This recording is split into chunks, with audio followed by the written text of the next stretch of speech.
Welcome back, friends. Today we are going to practice writing the letter E. We're going to write a capital E and a lowercase e together. And then you're going to practice on your own at home.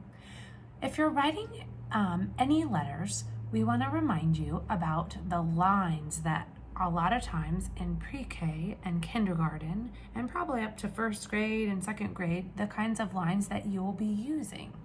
I call this the skyline, because it's way up at the top. This is called the plane line because it's right in the middle and it flies underneath of the sun and usually under or around the clouds. But this is called the plane line. This is called the grass line. And then down below is called the worm line. So we are going to write a capital letter E. To write a capital letter E, I'm going to start on the skyline, and I'm going to pull a straight line all the way down to the grass line.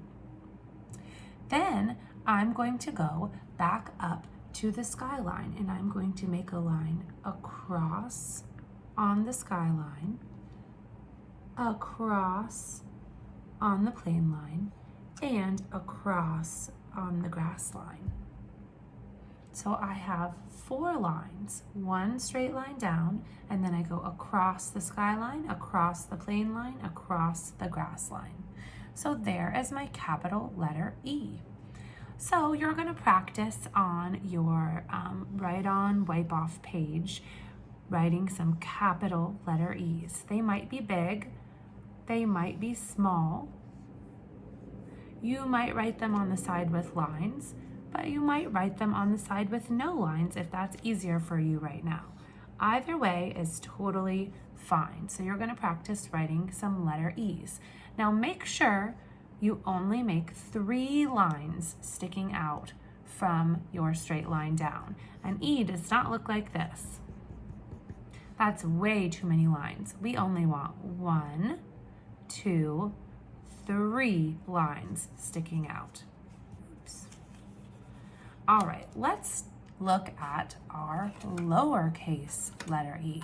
Lowercase letter E is a little bit of a tricky letter to write, and that is okay if it takes you some practice. Some of you probably have lowercase letter E's in your name. So to start our lowercase E, we're gonna go in between the plane line and the grass line.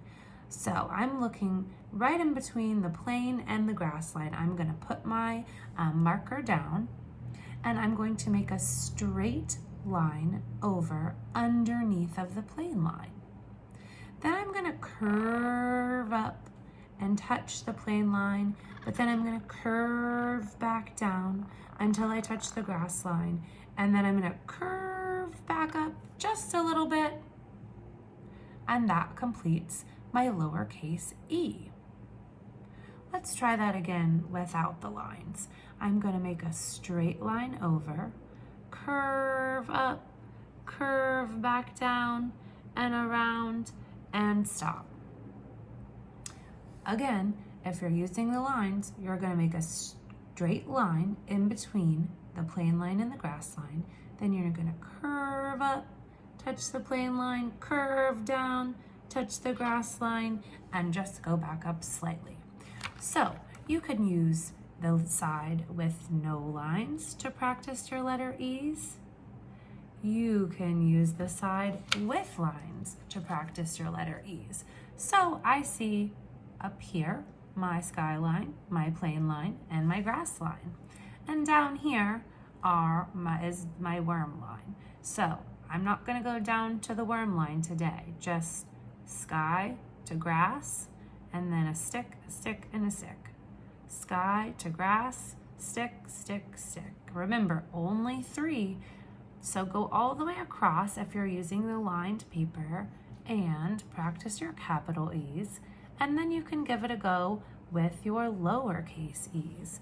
Don't forget to take a picture of your letter E practice to send to your teachers on Seesaw.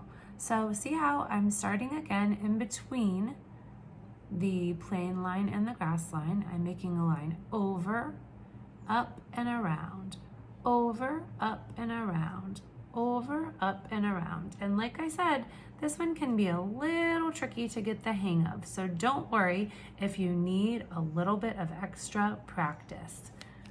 There we are with the letter E's. I'm excited to see your letter E practice on Seesaw. Have a great day, friends.